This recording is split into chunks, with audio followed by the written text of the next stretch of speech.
Yo, what is up, guys? Welcome back to the channel. Let's talk some Lakers basketball. So I cannot wait to watch this Lakers team next season. I can't wait for the NBA to return in general. This is probably the first time in my life that I'm looking more forward to the NBA returning than I am NFL or college football. Luckily, we do have football to hold us over the next couple months, and I'm going to be doing a bunch of college football videos. So if you're into that, definitely make sure you check those out. But I'll still continue to probably do one Laker video every 2 weeks or so just to check in on everything that's going on with the Lakers during the off season. But once the season starts to roll back around, I will be back full time doing reactions to every single game and breaking down everything Lakers. But overall, I'm very happy with the Lakers offseason as a whole. Rob Pelinka did a great job constructing this roster, and in the end, I think we have one of the best teams in the league that are going to be competing for an NBA title when all is said and done. But a lot of things have to go right for the Lakers to have a chance to win a title next year. So sitting here, I thought to myself, realistically, how many things have to go right for the Lakers next year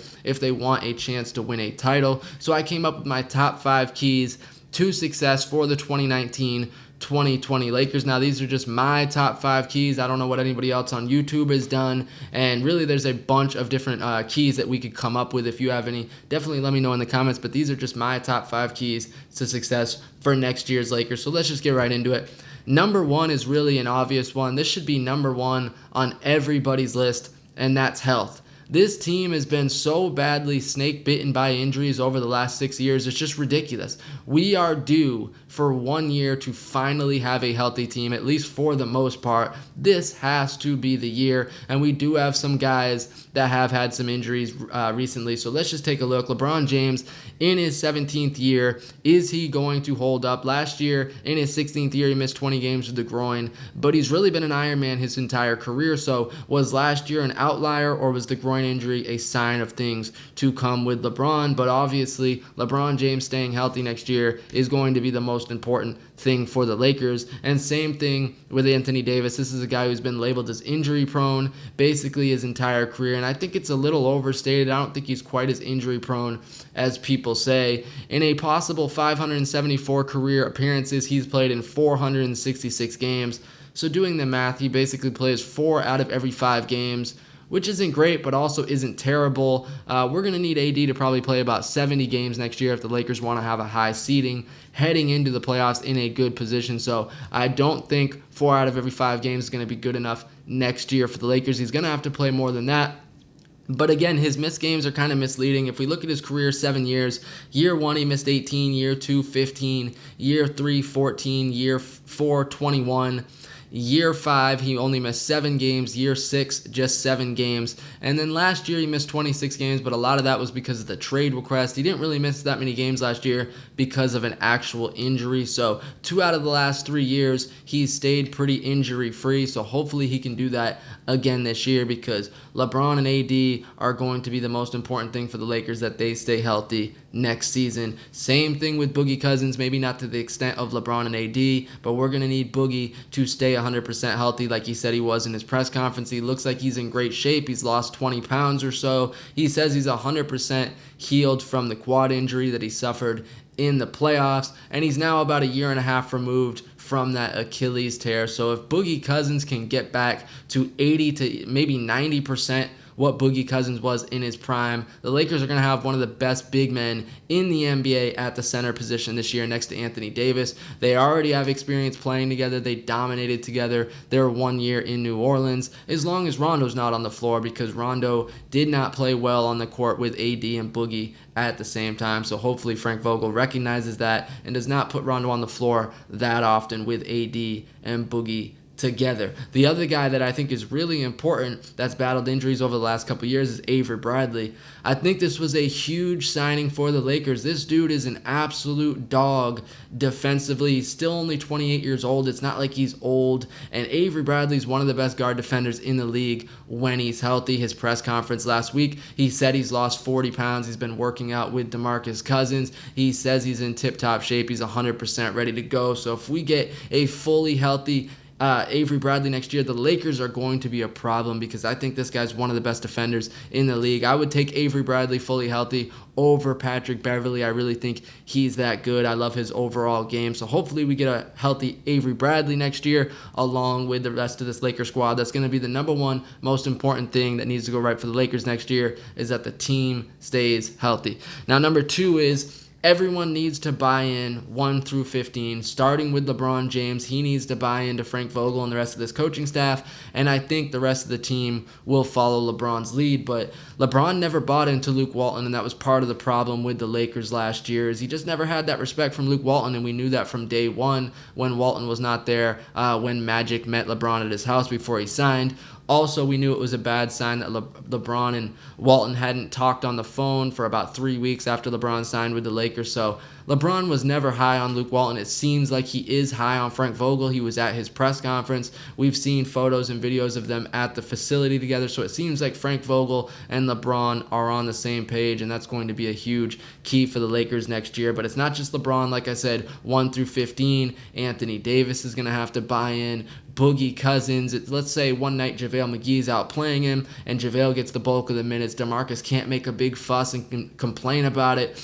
It's all about the team. All that matters at the end of the day is that we win. If Rondo gets a DNP because Caruso and Quinn Cook are on and they're playing good, Rondo can't complain about it and make a fuss to the coaching staff. Everybody needs to stay together as a team. At the end of the day, that is all that matters, is that they stay together as a team. No drama. Keep all the outside stuff away from us and just stay together. One goal collectively, and that is to win an NBA championship. But 1 through 15, they're going to have to buy in, and I don't see any reason why these guys can't buy into a great coaching staff like Frank Vogel, Jason Kidd, and Lionel Hollins, not to mention Phil Handy, one of the player development coaches we just signed from the Toronto Raptors. He won a title in Toronto and in Cleveland. Everyone says this guy is one of the best player development coaches in the league. So when you put that together with Vogel, Kidd, and Hollins, this is a superstar coaching staff. It really is. These guys really should coach at an elite level. I don't see any reason why this shouldn't be one of the best coaching staffs in the league, and there's no reason why 1 through 15, these guys should not buy in to the coaches that we have.